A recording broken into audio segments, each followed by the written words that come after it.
ബിസ്മില്ലാഹിർ റഹ്മാനിർ റഹീം.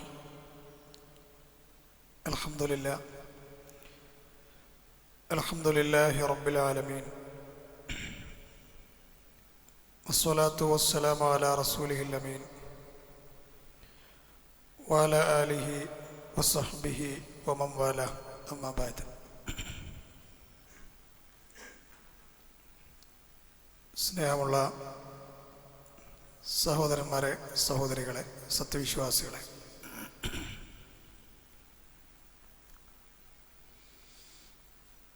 അല്ലാഹുവിൻ്റെ മഹാനുഗ്രഹത്താൽ പരിശുദ്ധമായ റമളാനിലെ മറ്റൊരു ദിനത്തിൽ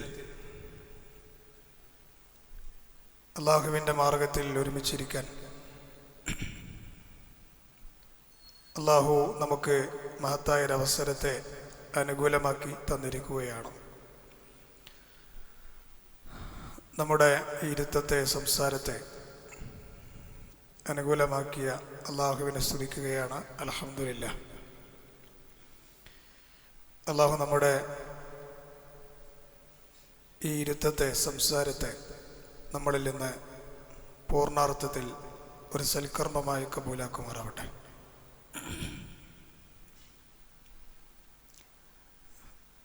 നമ്മൾ കഴിഞ്ഞ 3 ക്ലാസ്സുകളിൽ നമ്മുടെ ഹബീബായ മുഹമ്മദ് മുസ്തഫ സ്വല്ലല്ലാഹു അലൈഹി വസല്ലമയുടെ സീറയുമായി, ചരിത്രവുമായി ബന്ധപ്പെട്ട കാര്യങ്ങളാണ് പറഞ്ഞുകൊണ്ടിരിക്കുന്നത്. ഇന്ന് അതിൻ്റെ തുടർച്ചയെന്നോണം നബി സല്ലല്ലാഹു അലൈഹി വസല്ലമയുടെ പേരമക്കളുമായി ബന്ധപ്പെട്ട ചില കാര്യങ്ങളാണ് നമ്മൾ ഇന്ന് സംസാരിക്കുന്നത്. അവസാനത്തെ ക്ലാസ്സിൽ നമ്മൾ പ്രവാചകന്റെ മക്കളെക്കുറിച്ച് സൂചിപ്പിക്കുകയുണ്ടായി. അതിൽ നമ്മൾ ഏറെ സമയമെടുത്ത് വിശദീകരിച്ച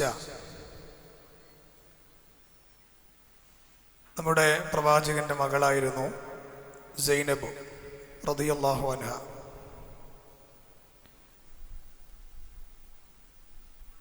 ആ സൈനബിൽ നബിക്കുണ്ടായ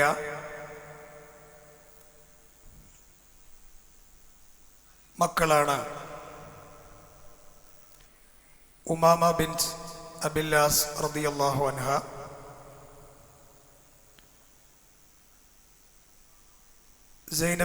സൈനബിന്റെ തന്നെ മകനായ അലി ഇബ്നു അബില്ലാസ്. ഉമാമയും അലിയും ഓർത്തു വെക്കാൻ ചുരുക്കി പറഞ്ഞതാണ്. ഈ 2 മക്കളും ഉണ്ടായിട്ടുള്ളത് സൈനബ് അബുല്ലാസ് ദമ്പതികളുടെ മക്കളായിട്ടാണ്. അബുല്ലാസിനെ കുറിച്ച് കഴിഞ്ഞ ക്ലാസ്സിൽ നമ്മൾ പറഞ്ഞിരുന്നു, സൈനബിന്റെ ഭർത്താവിനെ കുറിച്ച്. ഇതിൽ അലി എന്ന് പറയുന്ന റസൂലുള്ളാഹിയുടെ പേരക്കുട്ടി, സൈനബിന്റെ മകൻ, വളരെ ചെറുപ്പത്തിൽ മരണപ്പെട്ടു പോയ റസൂലുള്ളാഹിയുടെ ഒരു പേരക്കുട്ടിയാണ്. നബി സല്ലല്ലാഹു അലൈഹി വസല്ലമ മക്കം ഫത്ഹിന്റെ സമയത്ത് താൻ സഞ്ചരിച്ചു വന്നിരുന്ന ഒട്ടകത്തിന്റെ പുറത്ത് റസൂലുള്ളാഹിയുടെ പേരക്കുട്ടിയായ സൈനബിന്റെ മകനായ അലിയെ റസൂലുള്ളാഹി ഇരുത്തിയിരുന്നു എന്ന് നമുക്ക് കാണാം. കൂടുതലൊന്നും അലിയെക്കുറിച്ചുള്ള ചരിത്രങ്ങൾ നമുക്ക് ലഭ്യമല്ല.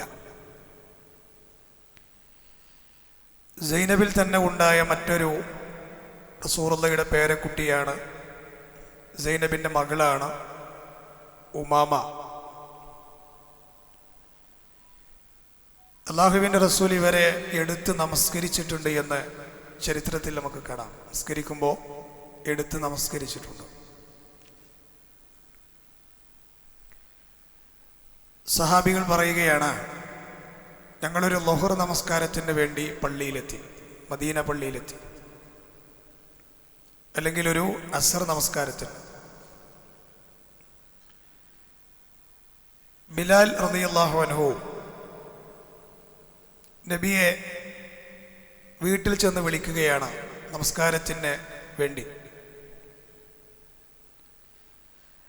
അള്ളാഹുവിൻ്റെ റസൂൽ വീട്ടിൽ നിന്ന് ഇറങ്ങി വരുമ്പോൾ, നിസ്കരിക്കാൻ വേണ്ടി വരുമ്പോൾ, നബിയുടെ ചുമലിലൊരു കുട്ടിയുണ്ടായിരുന്നു.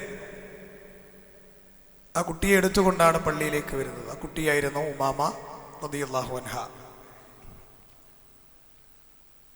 നിസ്കരിക്കുന്ന സമയത്ത് അള്ളാഹുവിൻ്റെ റസൂൽ അവരെ എടുത്തുകൊണ്ടാണ് നമസ്കരിച്ചത്. റുക്കൂ ചെയ്തപ്പോൾ അവരെ താഴെ വെച്ചു എന്നും അതിനുശേഷം ഇഅ്തിദാൽ, സുജൂദ്, ഇരുത്തം ഇതെല്ലാം കഴിഞ്ഞ് രണ്ടാമത്തെ റക്അത്തിലേക്ക് വീണ്ടും ഉയർന്നപ്പോൾ ഉമാമയെ റസൂലുള്ളാഹി വീണ്ടും കൈകളിൽ എടുത്തുകൊണ്ട് നമസ്കരിച്ചു എന്ന് വായിക്കാം. ഇതേപോലെ നബി സല്ലല്ലാഹു അലൈഹി വസല്ലമക്ക് അബീസീനയിലുണ്ടായിരുന്ന രാജാവ് നജ്ജാശി ഒരു സമ്മാനം കൊടുത്തയച്ചിരുന്നു. ആ സമ്മാനം എന്താണെന്ന് ചോദിച്ചാൽ അതൊരു സ്വർണമായിരുന്നു, ആഭരണമായിരുന്നു. ആ ഹദിയ, നജ്ജാശി കൊടുത്തുവിട്ട ആ സമ്മാനം നബി സല്ലല്ലാഹു അലൈഹി വസല്ലമ നൽകിയത് അവിടുത്തെ പേരക്കുട്ടിയായ ഉമാമക്കായിരുന്നു.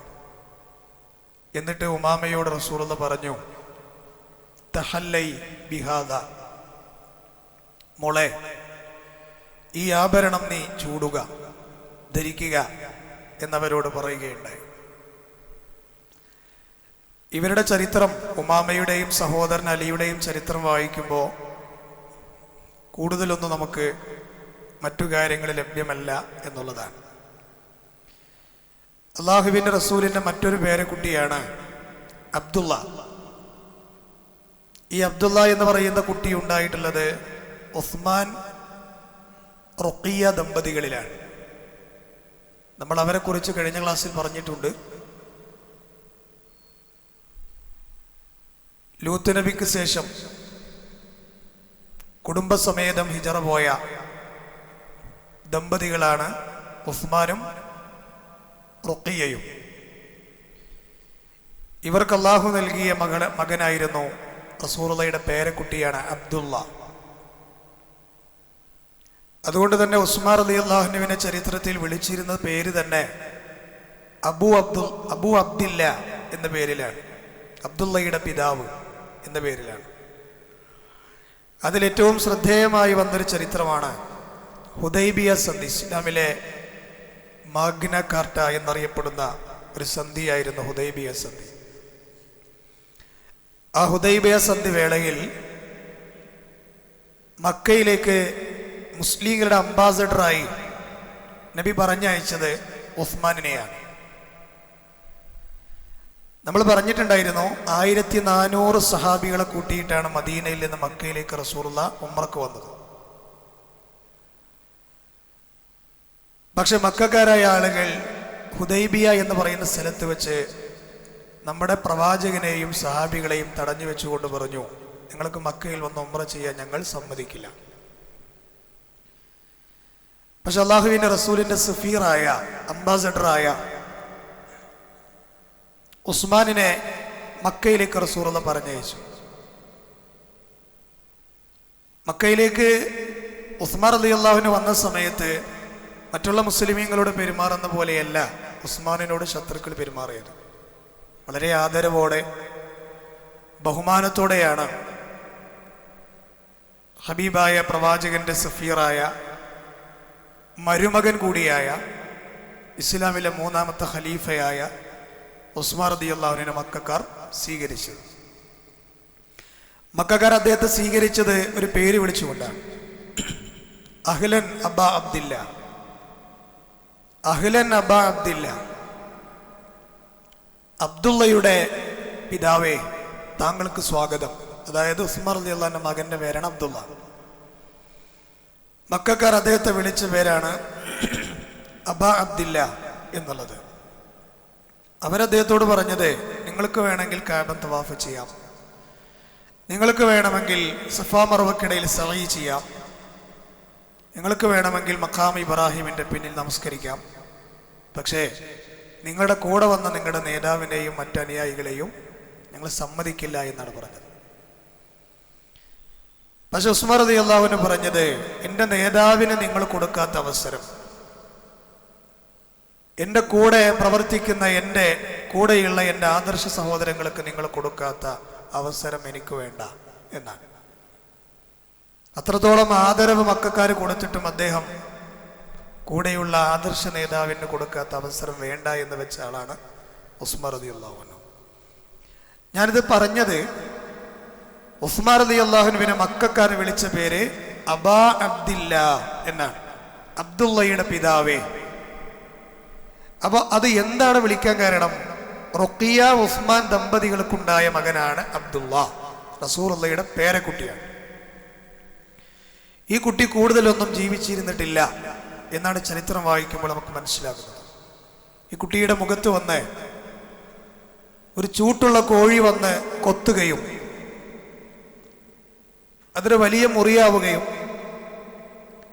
ആ മുറി പഴുത്ത്, ഇന്നത്തെ പോലെ നല്ല ട്രീറ്റ്മെന്റുകളൊന്നും ഇല്ലാത്തൊരു കാലാണല്ലോ, ആ മുറി പഴുത്ത് വേദന സഹിക്കാതെയാണ് അബ്ദുള്ള എന്ന് പറയുന്ന കുട്ടി വഫാത്താകുന്നത് എന്ന് നമുക്ക് കാണുവാൻ കഴിയും. പിന്നീട് റസൂലുള്ളാഹിക്ക് പേരക്കുട്ടികൾ ഉണ്ടായിട്ടുള്ളത് അലിയിലും ഫാത്തിമയിലുമാണ്. സാധാരണ അലി ഫാത്തിമ ദമ്പതികൾക്ക് ഉണ്ടായ മക്കളുടെ പേര് പറയുമ്പോൾ നമ്മൾ എണ്ണാറുള്ളത് ഹസനെയും ഹുസൈനെയും മാത്രമല്ല ആ മക്കൾ മാത്രമല്ല അവർക്കുള്ളത്. ചരിത്രം വായിക്കുമ്പോൾ മുഹ്സിൻ എന്ന് പറയുന്ന ഒരു കുട്ടി കൂടിയുണ്ട്. അതുപോലെ തന്നെ ഉമ്മു കുൽസൂം, സൈനബ് എന്ന് പറയുന്ന പെൺകുട്ടികളും അലി ഫാത്തിമ ദമ്പതികൾക്കുണ്ടായിട്ടുണ്ട്. അപ്പൊ എത്ര മക്കളായി? ഹസൻ, ഹുസൈൻ, മുഹ്സിൻ, സൈനബ്, ഉമ്മു കുൽസൂം, 5 മക്കളുണ്ടായിരുന്നു അവർക്ക്. മുഹ്സിൻ എന്ന പേരക്കുട്ടി ഹസന്റെയും ഹുസൈന്റെയും കൂടെ ജനിച്ച ആൺകുട്ടിയായ മുഹ്സിൻ ചെറുപ്പത്തിൽ മരണപ്പെട്ടു പോയിട്ടുണ്ട്. എന്നാൽ ഹസന്റെയും ഹുസൈന്റെയും ചരിത്രം, ഹുസൈനിന്റെയും ചരിത്രത്തിൽ പ്രസിദ്ധമാണ്, വിശാലമായി തന്നെ കിടക്കുന്നുണ്ട്. അള്ളാഹുവിന്റെ റസൂലിന്റെ മടിയിൽ കിടന്ന് വളർന്ന ഇഷ്ടപ്പെട്ട 2 പേരക്കുട്ടികളായിരുന്നു ഈ പറയപ്പെട്ട ഹസനും ഹുസൈൻ റളിയല്ലാഹു അൻഹുമാ. അവരുടെ വിഷയത്തിലാണ് റസൂലുള്ളാഹി പറഞ്ഞത് എന്ത്? ഇന്നഹുമാ റൈഹാനതായ ഫിദ്ദുനിയ. ദുനിയാവിൽ ഹസനും ഹുസൈനും എൻ്റെ 2 സുഗന്ധങ്ങളാണ്, എൻ്റെ 2 പരിമളങ്ങളാണ് എന്നവിടുന്ന് പറഞ്ഞിട്ടുണ്ട്. അല്ലാഹുവിന്റെ റസൂൽ അവരെ ഇഷ്ടപ്പെട്ടത് മാത്രമല്ല, ചരിത്രം വായിക്കുമ്പോൾ കാണാം, മൻ അഹബ്ബൽ ഹസന വൽ ഹുസൈൻ, ഹസനെയും ഹുസൈനെയും ആരാണോ ഇഷ്ടപ്പെടുന്നത്, ഫഖദ് അഹബ്ബനി, തീർച്ചയായും അവർ എന്നെ ഇഷ്ടപ്പെട്ടവരാണ്. അപ്പൊ ഹസനെയും ഹുസൈനെയും ഇഷ്ടപ്പെട്ടവർ എന്നെ ഇഷ്ടപ്പെട്ടവരാണെന്നാണ് നബി സല്ലല്ലാഹു അലൈഹി വസല്ലം പറയുന്നത്. അതിന്റെ ബാക്കി എന്താ? വമൻ അബ്ഗളഹുമാ, ആ 2 മക്കളോട് ആരാണോ ഈർഷ്യത വെക്കുന്നത്, ദേഷ്യം വെക്കുന്നത്, ഫഖദ് അബ്ഗളനി, തീർച്ചയായും അവൻ എന്നോട് തന്നെയാണ് ദേഷ്യം വെക്കുന്നത്. അപ്പൊ ഇഷ്ടം ഹസൻ ഹുസൈനോടുണ്ടോ? അത് റസൂലുള്ളാഹിയോടുള്ള ഇഷ്ടമാണ്. ഹസൻ ഹുസൈനോട് നമുക്ക് ദേഷ്യമാണോ? അത് റസൂലുള്ളാഹിയോടുള്ള ദേഷ്യമാണ് സല്ലല്ലാഹു അലൈഹി വസല്ലം എന്ന് വരെ പറഞ്ഞിട്ടുണ്ട്. ഈ 2 മക്കളും തൻ്റെ മകളായ ഫാത്തിമക്ക് ജനിച്ചപ്പോൾ അള്ളാഹിന്റെ റസൂലിന്റെ മടിയിലിരുത്തിയിട്ടാണ് അവൾക്ക് പേരിട്ടത്. അള്ളാഹിന്റെ റസൂലാണ് പേരിട്ടത് ഹസൻ ഹുസൈൻ എന്ന്. ഈ പേരക്കുട്ടികൾക്ക് പേര് കൊടുത്തതാരാ? വെല്ലുപ്പയായ നമ്മുടെ ഹബീബ് മുഹമ്മദ് മുസ്തഫ സ്വല്ലല്ലാഹു അലൈഹി വസല്ലമയാണ്. മാത്രമല്ല ഹസൻ റളിയല്ലാഹു അൻഹു ഹിജറ 3 ജനിക്കുന്നത്. മക്കയിൽ നിന്ന് റസൂലുള്ളാഹി മദീനയിലേക്ക് ഹിജറ പോയ 3-ാമത്തെ കൊല്ലാണ് ഫാത്തിമ ബീവിക്ക് ഹസൻ ജനിക്കുന്നത്. ഹിജറ 4-ാമത്തെ വർഷത്തിലാണ് ഹുസൈൻ ജനിക്കുന്നത്. അപ്പോൾ ഹുസൈനിൻ്റെ അനിയനാണ്, അല്ല ഹസന്റെ അനിയനാണ് ഹുസൈൻ. ഹസനാണ് ഇക്കാക്ക, ഹുസൈനാണ് അനിയൻ എന്ന് നമുക്ക് 1 വയസ്സിന്റെ വ്യത്യാസമാണ് ഉണ്ടായിരുന്നത്. ഇവരെ കുറിച്ച് റസൂലുള്ളാഹി പറഞ്ഞു, അൽ ഹസൻ വൽ ഹുസൈനു സയ്യിദ ശബാബ അഹ്ലിൽ ജന്ന. സുബ്ഹാനല്ലാഹ്. ഹസനും ഹുസൈനും സ്വർഗത്തിലെ യുവാക്കളുടെ ക്യാപ്റ്റന്മാരാണ്. അത്ര വലിയ പദവിയുള്ള ദറജയുള്ള ആളുകളാണ് ഹസനും ഹുസൈനും എന്ന് നമ്മൾ മനസ്സിലാക്കണം. ഇതിൽ ഹസനുമായി ബന്ധപ്പെട്ടൊരു ചരിത്രം പ്രസിദ്ധമാണ്. ഒരിക്കൽ നബി സല്ലല്ലാഹു അലൈഹി വസല്ലം മസ്ജിദുൻ നബവിയിലെ മിമ്പറിൽ ഇങ്ങനെ ഖുതുബ നടത്തിക്കൊണ്ടിരിക്കുകയാണ്. മസ്ജിദുൻ നബവിയിലെ മിമ്പറിൽ ഖുതുബ നടത്തിക്കൊണ്ടിരിക്കുകയാണ്. അന്ന് ഹസൻ ചെറിയ കുട്ടിയാണ്. ഈ സംഭവം നടക്കുമ്പോൾ ഹസൻ വളരെ നന്നേ ചെറിയ കുട്ടിയാണ്. അള്ളാഹുവിന്റെ റസൂല് പള്ളിയിരിക്കുന്ന ഹസന്റെ മുഖത്തേക്കൊന്ന് നോക്കും, എന്നിട്ട് ജനങ്ങളിലേക്ക് തിരിയും. കുട്ടിയുടെ മുഖത്തേക്കൊന്ന് നോക്കും, ജനങ്ങൾ നേരേക്ക് തിരിയും. അങ്ങനെ മാറി മാറി ഇങ്ങനെ നോക്കുകയാണ്. അവസാനം അള്ളാഹിന്റെ റസൂല് മിമ്പറിന് വന്നിട്ട് ഇറങ്ങി വന്നിട്ട് ആ കുട്ടിനെ കണ്ട് ഒന്ന് കെട്ടിപ്പിടിച്ച് ഒരു ഉമ്മ കൊടുക്കാൻ നല്ലോണം കൊതിയായപ്പോ മിമ്പറിൽ നിന്ന് ഇറങ്ങി ഖുതുബ നിർത്തിയിട്ട് മിമ്പറിൽ നിന്ന് ഇറങ്ങി വന്നിട്ട് പറഞ്ഞു, കുട്ടിയെ ചേർത്ത് പിടിച്ചിട്ട് ഹസനെ ചേർത്ത് പിടിച്ചു പറഞ്ഞു, ഇന്ന ബിനി ഹാദാ സയ്യിദുൻ സയുസ്ലിഹുല്ലാഹു ബിഹി ബൈന ഫിഅതൈനി അളീമതൈനി മിനൽ മുസ്ലിമീൻ. എൻ്റെ ഈ പേരക്കുട്ടിയായ ഹസൻ അവൻ സയ്യിദാണ്, നേതാവാണ്. ഇവൻ കാരണം, ഇവൻ മുഖാന്തരം അള്ളാഹു മുസ്ലിമീങ്ങൾക്ക് 2 വലിയ കക്ഷികൾക്കിടയിൽ ഒരു തീർപ്പുണ്ടാക്കും, പ്രശ്നങ്ങൾക്കിടയിൽ ഒരു രഞ്ജിപ്പുണ്ടാക്കുന്ന മകനായി എൻ്റെ മകൻ ഭാവിയിൽ വളരും എന്നൊക്കെയാണ് ഹസനെ കുറിച്ച് റസൂൽ. ഈ വാക്ക് നിങ്ങൾ ഓർത്തു വെക്കണം. എൻ്റെ മകൻ നേതാവാണ്. 2 വലിയ സൈന്യങ്ങൾക്കിടയിൽ പ്രശ്നങ്ങൾ നടക്കുമ്പോൾ ആ പ്രശ്നത്തിനിടയിൽ രഞ്ജിപ്പുണ്ടാക്കാൻ കടന്നു വരിക. ഇത് പറയുമ്പോൾ റസൂലുള്ളാഹിന്റെ ജീവിതത്തിൽ ആ രഞ്ജിപ്പ് നടന്നിട്ടില്ല. ജീവിതകാലത്ത് കുറേ കൊല്ലങ്ങൾക്ക് ശേഷമാണ് ഇത് ഉണ്ടായത്. ഇത് റസൂലുള്ളാഹിന്റെ മുഅ്ജിസത്തായിരുന്നു. ഭാവിയിലെ കാര്യങ്ങൾ ഇങ്ങനെ പ്രവചിച്ച് പറയണമെങ്കിൽ മുകളിൽ നിന്നൊരു ശക്തി ഇടപെടണം. ത്രികാലജ്ഞാനിയായ റബ്ബ് ഇടപെടണം. ആ റബ്ബ് ഇടപെട്ടുകൊണ്ട് പറഞ്ഞതാണ്, ഈ മകനെ കൊണ്ട് വലിയ 2 സൈന്യങ്ങൾക്കിടയിൽ രഞ്ജിപ്പുണ്ടാകും. അത് ഫിഅതൈനി അളീമതൈൻ എന്ന് പറഞ്ഞു, വമ്പിച്ച 2 സൈന്യങ്ങൾ എന്ന് പറഞ്ഞത്. അത് മിമ്പറുമെന്ന് ഇറങ്ങി വന്നിട്ട് റസൂലുള്ളാഹി പറഞ്ഞതാണ്. അപ്പോ കുട്ടിയായിരിക്കെ തന്നെ ഹസനെ അള്ളാഹിന്റെ റസൂൽ ഇങ്ങനെ തന്നെ പരിഗണിച്ചതായി നമുക്ക് കാണാൻ പറ്റും. വേറെ സംഭവം, അതേ മദീന പള്ളിയിലെ മിമ്പറിൽ ഖുതുബ പറഞ്ഞുകൊണ്ടിരിക്കെ ഹസനും ഹുസൈനും ഒരു നീളമുള്ള കന്തൂറ കുപ്പായിട്ട് ഇങ്ങനെ വരികയാണ്. നീളമുള്ള 2 കുപ്പായിട്ട് ഇങ്ങനെ ഓടി വരികയാണ് മദീന പള്ളിയിലേക്ക്. അപ്പൊ ഓടി വരുമ്പോൾ തട്ടിത്തടയുന്നുണ്ട്, വീഴുന്നുണ്ട്, തട്ടിത്തടയുന്നുണ്ട്, വീഴുന്നുണ്ട്, എണീക്കുന്നുണ്ട്. അങ്ങനെ ഉരുണ്ട് വരികയാണ്. ഇതാര് കണ്ടു? മിമ്പറിൽ ഖുതുബ പറയുന്ന റസൂലുള്ളാഹി കണ്ടു. ഖുതുബ നിർത്തിയിട്ട് ഇറങ്ങി വന്നു. ഇറങ്ങി വന്നിട്ട് അള്ളാഹുവിന്റെ റസൂൽ അവരെ ഇങ്ങനെ ചേർത്ത് പിടിച്ചിട്ട് പറഞ്ഞു, ഇന്നമാ അംവാലുക്കും വഔലാദുക്കും ഫിത്ന. ഖുർആനിലെ ആയത്താണത്. ഇന്നമാ അംവാലുക്കും വഔലാദുക്കും ഫിത്ന. തീർച്ചയായും നിങ്ങളുടെ മക്കളും നിങ്ങളുടെ സമ്പത്തും നിങ്ങൾക്കൊരു ഫിത്നയാണ്, ഒരു പരീക്ഷണമാണ് എന്നുള്ള ആയത്ത് ഓതി. എന്താ കാരണം? അത്രയും നല്ലൊരു ഇബാദത്ത് മുടക്കിയിട്ടാണ് ഈ കുട്ടികളെ കളിപ്പിക്കാൻ ഇറങ്ങി വന്നത്. എന്നിട്ട് റസൂലുള്ളാഹി പറഞ്ഞു, വേറെ ആയത്ത് കൂടി ഓതി, നിങ്ങളുടെ ഭാര്യമാരിലും നിങ്ങളുടെ സന്താനങ്ങളിലും നിങ്ങൾക്ക് ശത്രുക്കളുണ്ട്. ആ ആയത്ത് ഓതി. കാരണം എന്താ? നല്ലൊരു ഇബാദത്ത് മുടക്കിയിട്ടാണ് ഇപ്പൊ ഞാൻ ഇറങ്ങി വന്നത് എന്ന് റസൂലുള്ളാഹി പറയുകയുണ്ടായി. അപ്പോ ഈ വചനം റസൂലുള്ളാഹി സ്വല്ലല്ലാഹു അലൈഹി വസല്ലം പറയാണ്, ആ സമയത്ത് ഞാൻ സ്മരിക്കുകയുണ്ടായി, ഓർക്കുകയുണ്ടായി എന്ന് നമുക്ക് കാണാൻ പറ്റും. നേരത്തെ പറഞ്ഞില്ലേ, എൻ്റെ പേരക്കുട്ടിയായ ഹസൻ 2 സൈന്യങ്ങൾക്കിടയിൽ രഞ്ജിപ്പുണ്ടാക്കുന്നത്. അതെങ്ങനെയാ സംഭവം എന്നറിയോ? അള്ളാഹുവിന്റെ റസൂലിന്റെ കാലത്ത് ഖുലഫാഉർ റാഷിദീങ്ങളുടെ ഭരണം 30 കൊല്ലാണ്. ഖലീഫമാരുടെ ഭരണം അബൂബക്കർ റളിയല്ലാഹുവിന്റെ അവിടെ നിന്ന് തുടങ്ങിയിട്ട് നമുക്ക് വേണമെങ്കിൽ എണ്ണാം. ഹസന്റെ വരെ, ഹസൻ റളിയല്ലാഹു കുറച്ചു കാലം ഖലീഫയായിട്ടുണ്ട്. 30 കൊല്ലാണ് ഓല ഭരണം. അതിൽ 29 വർഷവും 4 മാസവും 4 ഖലീഫമാരാണ്. ഈ 30 കൊല്ലത്തില് 29 കൊല്ലവും 4 മാസവും നമുക്കറിയുന്ന 4 ഖലീഫമാരുണ്ടല്ലോ. അബൂബക്കർ, ഉമർ, ഉസ്മാൻ, അലി റളിയല്ലാഹു അൻഹുമാ. ഇവരാണ് ഈ 30 കൊല്ലത്തിൽ ഇത്രയും ഭരിച്ചിട്ടുള്ളത്. ബാക്കി 6 മാസം ആരാ? ബാക്കി 6 മാസം ഭരിച്ചത് റസൂലുള്ളാഹിന്റെ പേരക്കുട്ടിയായ അലി റളിയല്ലാഹുവിന്റെ മകനായ ഹസനാണ്. കാരണം എന്താന്ന് ചോദിച്ചാൽ, മുസ്ലിം ലോകത്ത് വലിയ കുഴപ്പങ്ങൾ നടക്കുന്ന സമയമായിരുന്നു അലി ഭരണാധികാരിയായ സമയത്ത്. വലിയ കുഴപ്പങ്ങൾ, ആഭ്യന്തര കലഹങ്ങൾ നടന്നിരുന്ന സമയമാണ്. അതുകൊണ്ടാണ് മറ്റു 3 ഖലീഫമാരുടെ കാലഘട്ടത്തിലുണ്ടായ മാറ്റങ്ങളൊന്നും അലിയുടെ ഭരണകാലത്തിൽ ഉണ്ടായിട്ടില്ല. അതെന്താ കാരണം? അലി പോരാത്തോണ്ടാണോ? അല്ല. അദ്ദേഹത്തിന്റെ ഭരണകാലത്ത് രാജ്യത്ത് ആഭ്യന്തര കലഹങ്ങൾ പൊട്ടിപ്പുറപ്പെട്ട സമയമായിരുന്നു. അതിന് രഞ്ജിപ്പുണ്ടാക്കാൻ കുറേ സമയം നഷ്ടപ്പെട്ടു പോയിട്ടുണ്ട്. മാത്രമല്ല, അലി റളിയല്ലാഹുവിന്റെ ഖിലാഫത്തില് അദ്ദേഹത്തിന്റെ ജീവന് വിനയാകുന്ന രൂപത്തിൽ അദ്ദേഹത്തെ കുത്തിക്കൊന്നൊരു ശത്രു ഉണ്ടായിരുന്നു, അബ്ദുറഹ്മാൻ ഇബ്നു മുൽജിം. ആഭ്യന്തര കലഹത്തിനിടയിൽ ഒരു ശത്രു വന്ന് അദ്ദേഹത്തെ കുത്തിയതാണ്.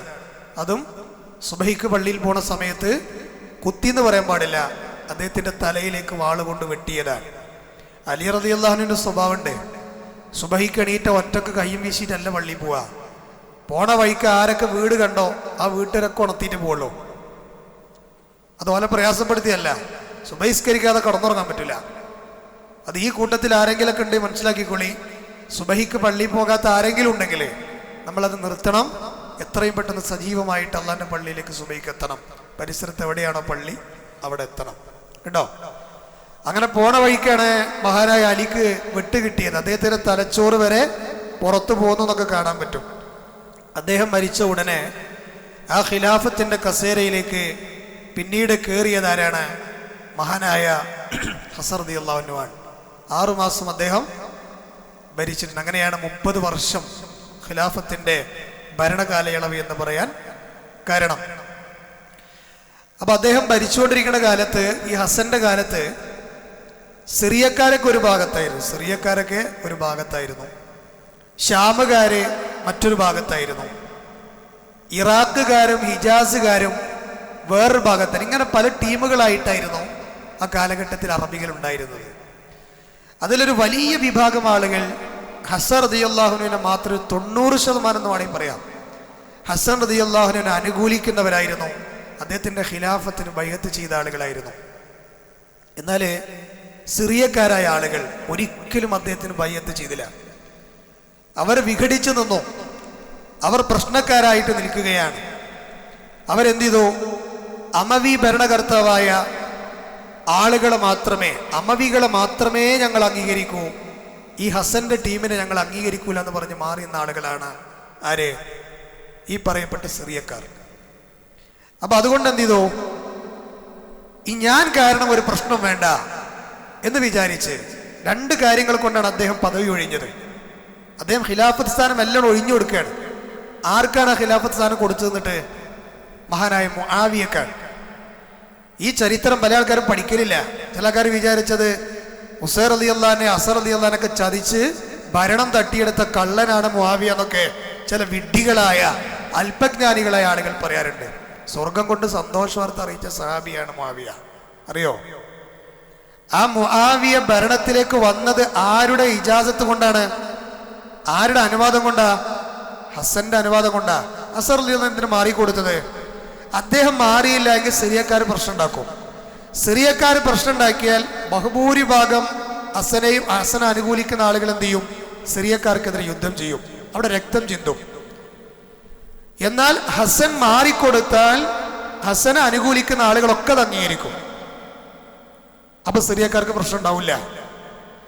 ആ പ്രശ്നത്തിൽ തീർപ്പ് കൽപ്പിക്കാൻ ഹസൻ മെല്ലെ പദവി ഒഴിഞ്ഞ് ആ പദവിയിലേക്ക് ആരെ കയറ്റി?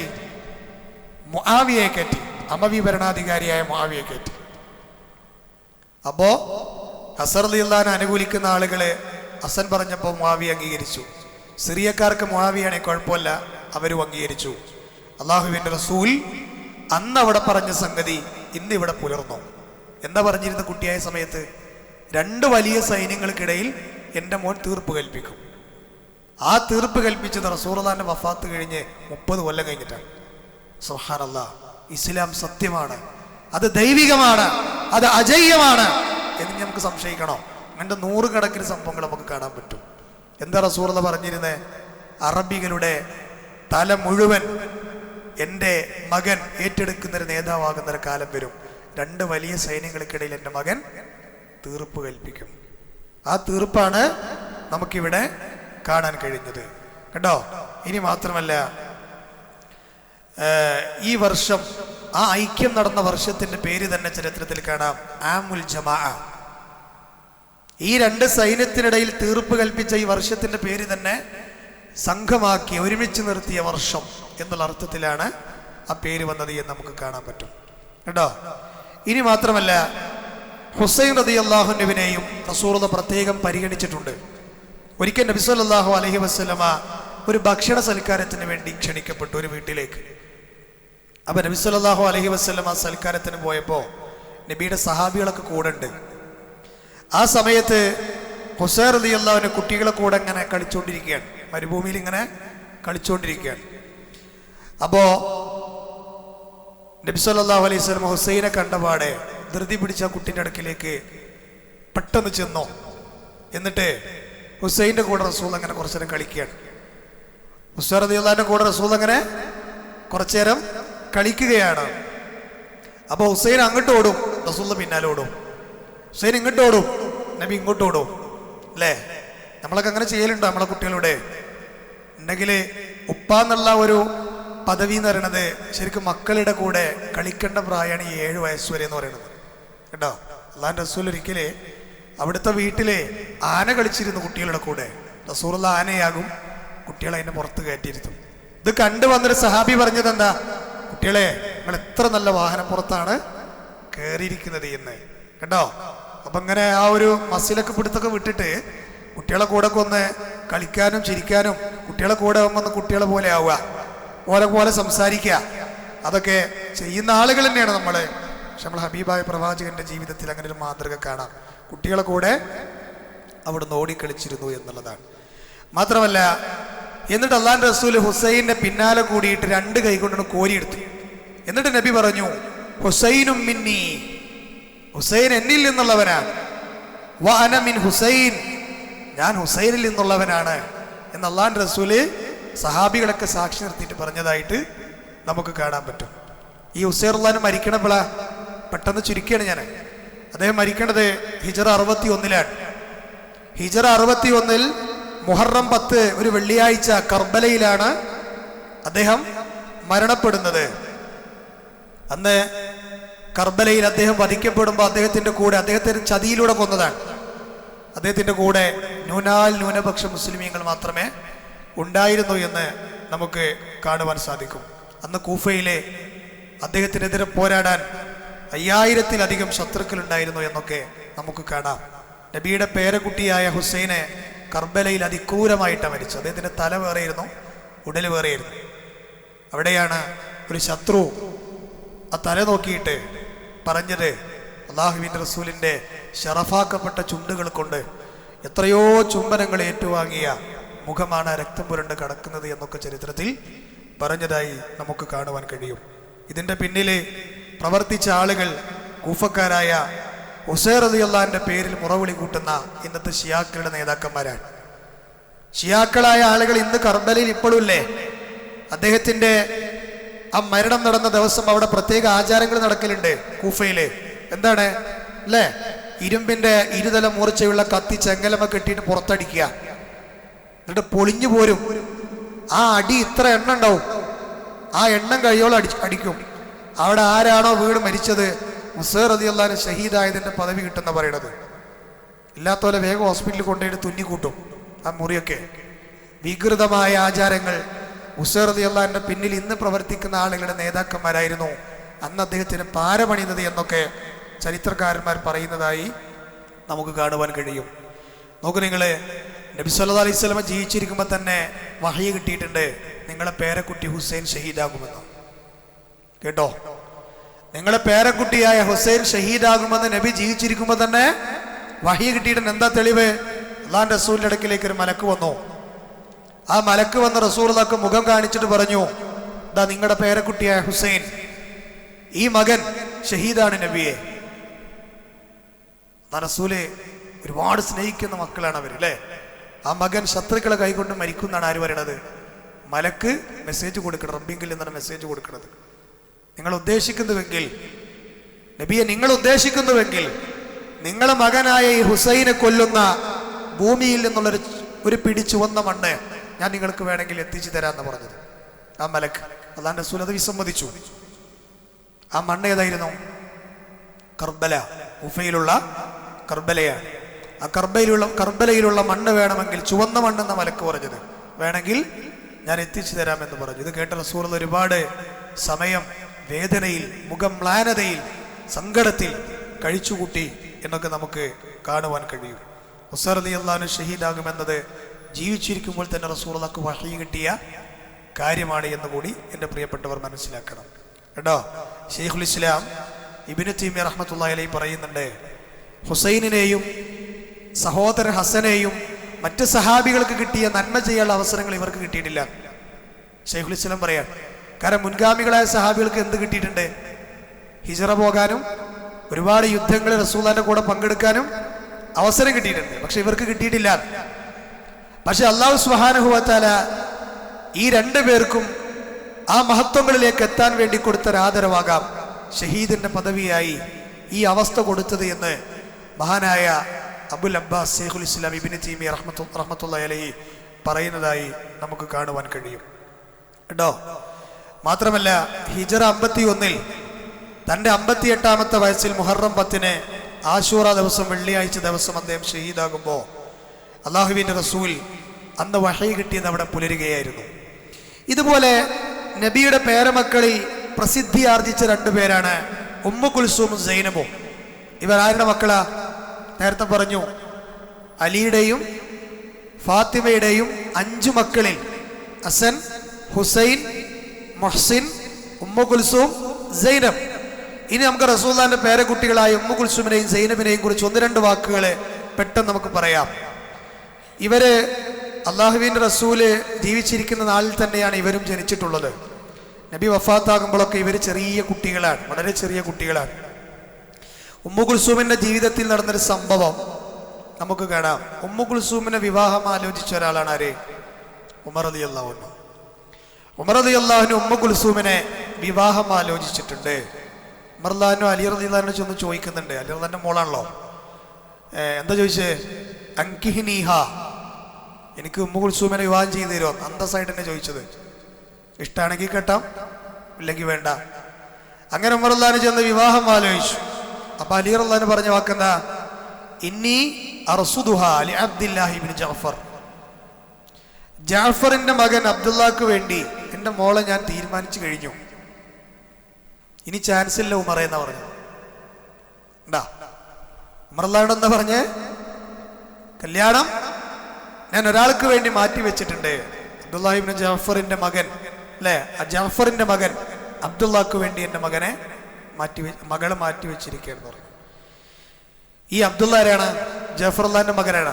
അദ്ദേഹം ഒരു യുദ്ധത്തിൽ ഷഹീദായപ്പോഴാണ് റസൂലുള്ളാഹി പറഞ്ഞത്, ഇസ്നഉ ലി ആലി ജഅഫർ തുആമൻ. കുടുംബം ഏറെ സങ്കടത്തിലായപ്പോൾ ജഅഫർ കുടുംബത്തിന് നിങ്ങൾ അങ്ങോട്ട് ഭക്ഷണം ഉണ്ടാക്കി കൊടുക്കീൻ എന്നൊക്കെ റസൂലുള്ളാഹി പറഞ്ഞത് ആ സന്ദർഭത്തിലാണ്. അദ്ദേഹത്തിന്റെ മകനാണ് അബ്ദുള്ള. ഈ അബ്ദുള്ളാനെ കുറിച്ച് ചരിത്രത്തിൽ നമുക്ക് കാണാം, സ്വഭാവം കൊണ്ടും രൂപം കൊണ്ടും അള്ളാഹിന്റെ റസൂലിനോട് നല്ല സാമ്യതയുള്ള ആളായിരുന്നു.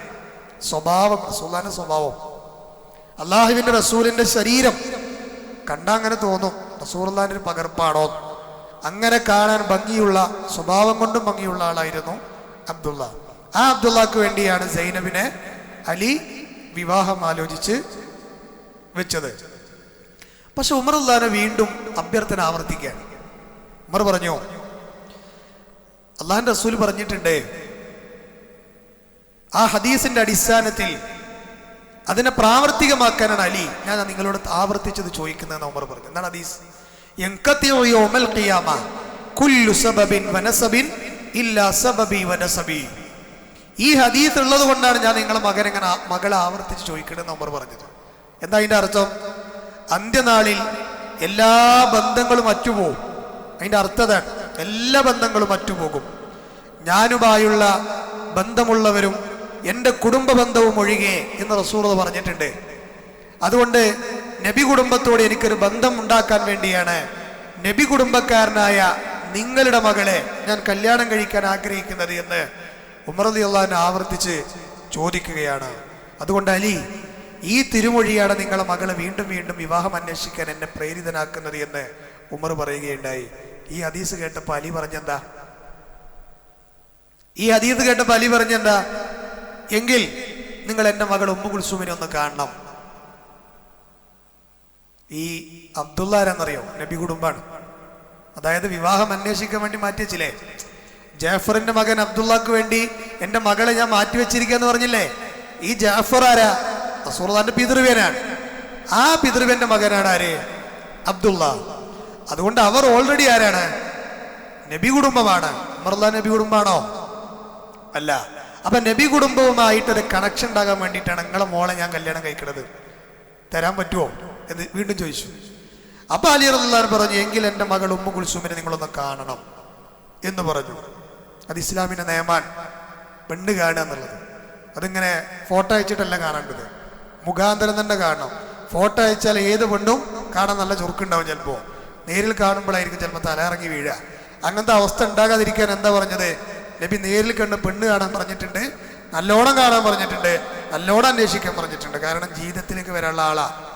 ഒരാവേശത്തിലെടുത്ത് കെട്ടിയിട്ട് പിന്നെ ഒഴിവാക്കാൻ പറ്റിയ കേസല്ല കല്യാണം. അതിന്ന് നല്ലോണം നടന്നുകൊണ്ടിരിക്കുന്നുണ്ട് അങ്ങനെ. അതുകൊണ്ട് ഞാൻ സാന്ദർഭികമായിട്ട് പറയാൻ കാരണം. അപ്പൊ അങ്ങനെ കാണാൻ പറഞ്ഞു. അപ്പൊ ഉമ്മു കുൽസൂമിന് വല്ലാത്ത മടി. അപ്പൊ ഒരു ഐഡിയ എന്നോണം അലി ചെയ്ത പണി എന്താ? മോളെ ഈ പുതപ്പ്, ഈ കയ്യിൽ കാണുന്നൊരു പുതപ്പില്ലേ, ഈ പുതപ്പ് അമീറുൽ മുഅ്മിനീൻ ഉമറിന്റെ കയ്യിലൊന്ന് കൊണ്ടേ കൊടുക്കാൻ പറഞ്ഞു. അങ്ങനെ എന്നിട്ട് കൊണ്ടേ കൊടുക്കുമ്പോൾ പറയണം, ഇതെന്റെ വാപ്പ അലി നിങ്ങൾക്ക് തരാൻ കൊടുത്തയച്ചതാണ് എന്നും പറഞ്ഞിട്ട് കൊണ്ടേ കൊടുക്കണം എന്ന് പറഞ്ഞു. അങ്ങനെ അതുമായിട്ട് എന്ത് ചെയ്തു? ഈ പറയപ്പെട്ട ഉമ്മു കുൽസൂം മഹാനായ ഉമർ അള്ളാന്റെ മുമ്പിൽ ചെന്നു. എന്നിട്ട് പറഞ്ഞു, ഈ വസ്ത്രം ഉപ്പ നിങ്ങളെ കയ്യിൽ തരാൻ പറഞ്ഞു. എന്നിട്ട് ഉമ്മു കുൽസൂം ഉമറിന്റെ കയ്യിൽ കൊടുത്തു. എന്നിട്ട് നിങ്ങൾക്ക് തൃപ്തിപ്പെട്ടിട്ടുണ്ടോ എന്ന് ചോദിക്കാൻ ഉപ്പ പറഞ്ഞു. ഉമർ അള്ളാന് പറഞ്ഞു, റളീച്ച് റളീച്ച് റളീച്ച് 3 വട്ടം പറഞ്ഞത്. തൃപ്തിപ്പെട്ടിരിക്കുന്നു. അങ്ങനെയാണ് അള്ളാഹുവിന്റെ റസൂലിന്റെ മരുമകനായ അലിയുടെ മകൾ ഉമ്മു കുൽസൂമിനെ ഇഷ്ടപ്പെട്ടു എന്ന് അലിക്ക് മനസ്സിലായി. കല്യാണം നടന്നു എന്ന് മാത്രമല്ല, അങ്ങനെ ആ വിവാഹം സന്തോഷത്തോടെ നടന്നപ്പോ 40,000 സ്വർണ്ണ നാണയമാണ് ഉമർ മഹറായിട്ട് കൊടുത്തത്. നല്ല വലിയൊരു എമൗണ്ടാണ് കൊടുത്തത്. മഹർ നമുക്ക് എത്രയും കൊടുക്കാം കേട്ടോ. അപ്പോ അതെന്തുകൊണ്ടാണ് ഈ 40,000 സ്വർണ്ണ നാണയം കൊടുത്തത്? അള്ളാഹുവിന്റെ റസൂലിന് നബി കുടുംബത്തോട് എനിക്ക് യോജിക്കാൻ പറ്റിയല്ലോ എന്നുള്ള സന്തോഷത്തിലാണ് എന്ന് ഉമർ പിന്നീട് അത് പറയുന്നുമുണ്ട്. ഇനി മാത്രല്ല, നമ്മുടെ സമയം അവസാനിച്ചു. ഞാൻ പെട്ടെന്ന് ചില കാര്യങ്ങൾ ഇങ്ങനെ പെട്ടെന്ന് ഓടിച്ചു പോകാൻ. ഫാത്തിമ ബിയും മരിക്കുമ്പോൾ ഈ ഹസനും ഹുസൈനും സൈനബും ഉമ്മു കുൽസൂം ഒക്കെ ചെറിയ കുട്ടികളാണ്. കാരണം അലിയൊക്കെ മരിക്കുന്നതിന് മുമ്പ് തന്നെ ആര് മരിച്ചിട്ടുണ്ട്? ഫാത്തിമ മരിച്ചു പോയിട്ടുണ്ട്. അവിടെ നിന്ന് ഇങ്ങോട്ട് ഒരു കുറവുമില്ലാതെ ഈ മക്കളെ വളർത്തിയത് ആരായിരുന്നു? ശിക്ഷണം കൊടുത്ത് നല്ല ദീന് കൊടുത്ത് വളർത്തിയത് ഈ പറയപ്പെട്ട അലി റളിയല്ലാഹു അൻഹു ആയിരുന്നു. ഫാത്തിമയുടെ മരണശേഷം അലി വിവാഹം ചെയ്തത് വേറെ സ്ത്രീയായിരുന്നു. ആ സ്ത്രീയുടെ പേരാണ് ഉമാമത്ത് ബിനു അബില്ലാസ്. ഉമാമത്ത് ബിനു അബില്ലാസിനെയാണ് അലി പിന്നീട് വിവാഹം കഴിച്ചത്. ഇവർ നബിയുടെ മകൾ സൈനബിന്റെ മകളാണ്. നബിയുടെ മൂത്ത മകൾ സൈനബിന്റെ മകളാണ് എന്നൊക്കെ ചരിത്രത്തിൽ നമുക്ക് കാണുവാൻ സാധിക്കും. ഇൻഷാ അല്ലാഹ് സമയം കുറെ അധികരിച്ചതുകൊണ്ട് ഈ വിഷയത്തിന്റെ ഒരു പകുതി ഭാഗം ഞാനിവിടെ വിട്ടേച്ച് കളയുകയാണ്. നാളെ നമുക്കതിൻ്റെ ബാക്കി സൂചിപ്പിക്കാം. അല്ലാഹു സുബ്ഹാനഹു വ തആല ഹബീബായ പ്രവാചകനെ കൂടുതൽ അറിയാൻ നമ്മുടെ ഇരുത്തവും സംസാരവും കാരണമാകട്ടെ എന്ന് ആത്മാർത്ഥമായി പ്രാർത്ഥിക്കുകയാണ്. നബി സല്ലല്ലാഹു അലൈഹി വസല്ലമയെ അവിടുത്തെ സീറ പഠിക്കുന്നതിലൂടെ കൂടുതൽ സ്നേഹിക്കുന്ന മുത്തബിയ സുന്നകളാക്കി അള്ളാഹു നമ്മെ മാറ്റുമാറാകട്ടെ. വആഖിറു ദഅ്വാനാ അനിൽ ഹംദുലില്ലാഹി റബ്ബിൽ ആലമീൻ. അസ്സലാമു അലൈക്കും വറഹ്മത്തുള്ളാഹി വബറകാതുഹു. നമ്മൾ എല്ലാ ദിവസവും നടക്കുന്ന ഒരു ചടങ്ങുണ്ട്, അതൊന്നും മുടക്കുന്നില്ല. കഴിഞ്ഞ ക്ലാസ്സിൽ നമ്മൾ നടത്തിയിരുന്ന ക്ലാസ്സിലെ ക്വിസ് പ്രോഗ്രാമിൽ കൂടുതൽ വിജയികളൊന്നുമില്ല, 3 വിജയികളുള്ളൂ. കഴിഞ്ഞ അതിൻ്റെ മുമ്പത്തെ ക്ലാസ്സിൽ 9 വിജയികളുണ്ടായിരുന്നു അല്ലേ? ഇന്നലെ 3 വിജയികളാണ്. ആ 3 വിജയികളിൽ ഒരാൾ, ഒന്ന് ഷാജഹാൻ AV, നമ്മളെ ഷാജഹാൻ ചെയ്യണം, അവിടെ ഉണ്ടല്ലോ അല്ലേ? ആ നിങ്ങളല്ലേ? ആ നിങ്ങളാ? മാഷാ അല്ലാഹ്. എൻ്റെ മനസ്സിൽ ഈ ഷാജാച്ചിയാണ്. ശിഹാബുദ്ദീൻ, ആ ഗിഫ്റ്റ് ഒന്ന് മോനെ. ആരെ ശിഹാബുദ്ദീൻ? ബാറക്കല്ലാ. ആ ഗിഫ്റ്റ് ഒന്ന് എടുത്താണ് ആരെങ്കിലും ഒരാൾ. ബിന്ത് അബ്ദുസ്സലാം. ഈ 3 വിജയികളാണ് നമുക്കുള്ളത്. ഈ 3 വിജയികളിൽ നിന്ന് ഒരു വിജയി നമുക്ക് കിട്ടിയിട്ടുണ്ട്. അത് മറ്റാരുമല്ല, നമ്മുടെ ഷാജഹാൻ ചെയ്യാൻ AV. ബാറക്കല്ലാ. സമ്മാനം ഏറ്റുവാങ്ങാൻ താങ്കൾ ഇങ്ങോട്ട് വരിക, വിതരണം ചെയ്യാൻ ഞാൻ അബീച്ചാനെ തന്നെ ഏൽപ്പിക്കാം. വിജയ് വരും, അങ്ങനെ വന്നോളൂ. നിങ്ങൾ കൊടുത്താലും ശരിയാവുള്ളൂ. തമ്മിൽ അതിലെടുത്തോ, നിങ്ങൾ കിട്ടുന്നോളൂ.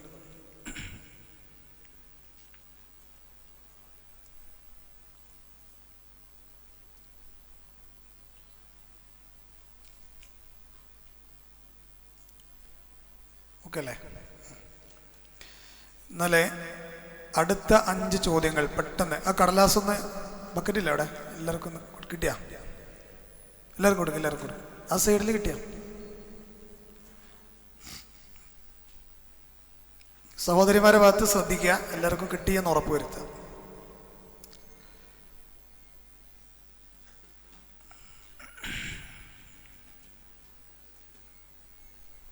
ഒന്നാമത്തെ ചോദ്യം പറയാം അല്ലേ? ബക്കറ്റ് 2 എണ്ണം ഇവിടെയാ? അന്ത് കൊടുത്തേ മോനെ, അതങ്ങോട്ട് കൊടുക്കും.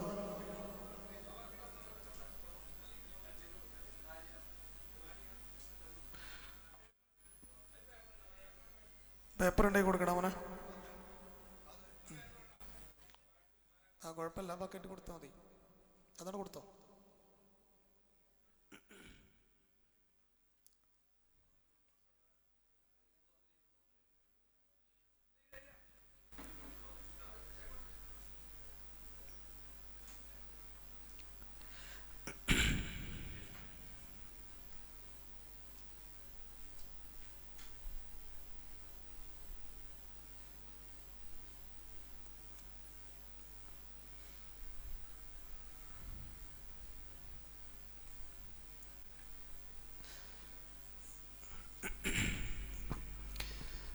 നമ്മുടെ ഓൺലൈനിലൂടെ നമ്മൾ ക്ലാസ് കേൾക്കുന്ന ആൾക്കാരുണ്ട്, അവർക്കും ഈ പരിപാടിയിൽ പങ്കെടുക്കാം. നമ്മൾ വാട്സപ്പിൽ, നമ്മുടെ വീഡിയോൻ്റെ താഴെ ഒരു വാട്സപ്പ് നമ്പർ ഉണ്ട്. ആ വാട്സപ്പിലേക്ക് ഉത്തരങ്ങൾ നിങ്ങൾക്ക് ഷെയർ ചെയ്യാവുന്നതാണ്. നിങ്ങൾക്കും ഇതിൽ ഞങ്ങളുടെ കൂടെ പങ്കുചേരാം. നമ്പർ കൊടുത്തില്ലേ?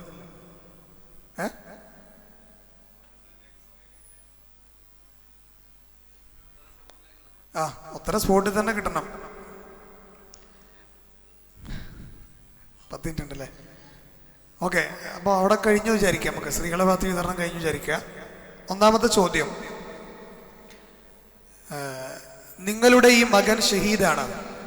നിങ്ങൾ ഉദ്ദേശിക്കുന്നുവെങ്കിൽ ഈ മകൻ ഷഹീദാകുന്ന നാട്ടിലെ ചുവന്ന മണ്ണ് ഞാൻ നിങ്ങൾക്ക് കാണിച്ചു തരാം എന്നൊരു മലക്ക് നബിയോട് പറഞ്ഞിട്ടുണ്ട് അല്ലേ? അത് ഏത് മകനെ കുറിച്ചാണ് മലക്ക് പറഞ്ഞത്? അത് ഏത് കുട്ടിക്കും ഒരു ഉത്തരമാണ്. ഉത്തരം പറയരുത്.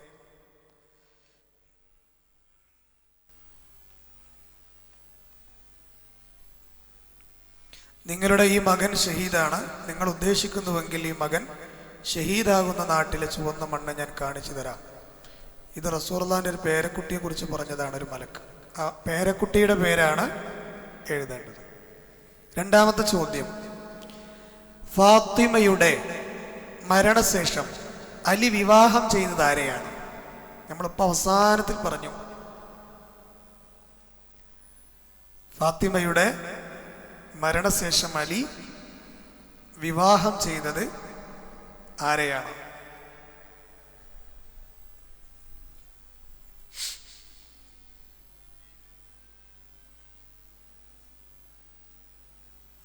ഒരു ക്ലൂ വേണമെങ്കിൽ തരാം. വേണ്ടേ? ആയിക്കോട്ടെ, വേണോ? റസൂലുള്ളാഹിന്റെ മകൾ സൈനബിന്റെ പേരക്കുട്ടിയാണ്. അങ്ങനെ ക്ലൂ വരാൻ പറ്റണം. റസൂലുള്ളാഹിന്റെ മകൾ സൈനബിന്റെ 2 പേരക്കുട്ടികളുണ്ട്. അതിലൊരു പേരക്കുട്ടിയാണ്. നമ്മൾ ആദ്യം അവരുടെ ചരിത്രം പറഞ്ഞത്, പേരക്കുട്ടികളുടെ ചരിത്രത്തിൽ ആദ്യം അവരെ പറഞ്ഞത് കേട്ടോ. അടുത്ത ചോദ്യം, മൂന്നാമത്തെ. ഉമ്മു കുൽസൂമിനെ ഉമർ റളിയല്ലാഹു അൻഹു വിവാഹം കഴിച്ചപ്പോൾ, അല്ലെ, ആ ചരിത്രം നമ്മൾ ലാസ്റ്റ് പറഞ്ഞില്ലേ, അലിന്റെ മോളാണ്. എത്രയാണ് മഹർ കൊടുത്തത്? മഹർ പറഞ്ഞു. മഹർ എത്രയാണ് കൊടുത്തത്? എത്ര ദിനാറാണ് കൊടുത്തത്?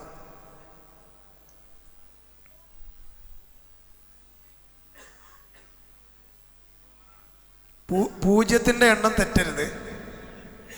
അന്നും വേണ്ട, നിങ്ങൾ ദിനാർന്ന് മാത്രം എഴുതിയാൽ മതി. എത്ര ദിനാർ? പൂജ്യം നല്ലോണം എണ്ണീട്ട് എഴുതണം. ഒരു പൂജ്യം പോയവൻ നഷ്ടമാണ്. കൂടാനും പാടില്ല, കുറയാനും പാടില്ല. നാലാമത്തെ ചോദ്യം, ഹുസൈൻ റളിയല്ലാഹു അൻഹു മരിക്കുന്നത്, അത് നമ്മൾ പറഞ്ഞില്ല അല്ലേ? ഹിജ്റ എത്രാമത്തെ വർഷം പറഞ്ഞില്ലല്ലോ? പറഞ്ഞോ? എന്നാ എഴുതി കാണി. ഇല്ലാന്ന് പറഞ്ഞോ, ഇന്ന് ചോദ്യം മാറ്റായിരുന്നു അല്ലേ? 2 വട്ടം പറഞ്ഞു. ഉണ്ട് പറഞ്ഞിട്ടുണ്ട്. ശരിയാണ്. ബറക്കല്ലാഹ്. ചോദ്യം ഒന്നുകൂടി ആവർത്തിക്കാം. റസൂലുള്ളാഹിന്റെ പേരക്കുട്ടി ഹുസൈൻ മരിക്കുന്നത് ഹിജ്റ എത്രാമത്തെ വർഷം?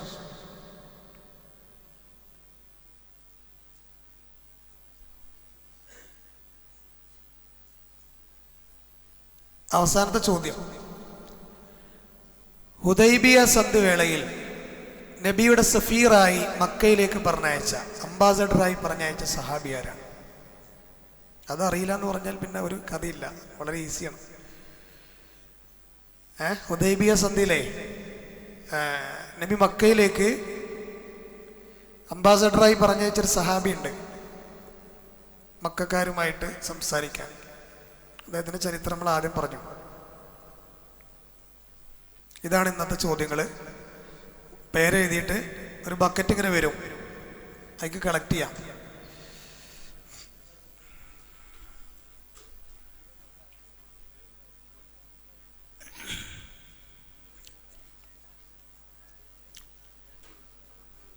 ചില ഉത്തരങ്ങളൊക്കെ നമ്മൾ കുറെ ഇടങ്ങാറായിട്ട് വായിക്കല്, വൃത്തിയായിട്ട് എഴുതാൻ പറഞ്ഞിരുന്നു.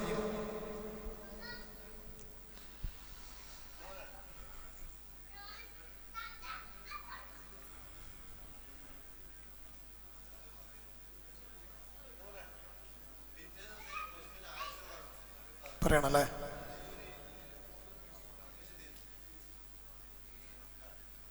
നമുക്ക് നാളെ പറയാം. സദസ്സ് പിരിയുമ്പോൾ പ്രാർത്ഥന ചെല്ലുക. സമയം സുബ്ഹാനക്കല്ലാഹുമ്മ വബിഹംദിക അശ്ഹദു അല്ലാ ഇലാഹ ഇല്ല അൻത അസ്തഗ്ഫിറുക വഅതൂബു ഇലൈക്.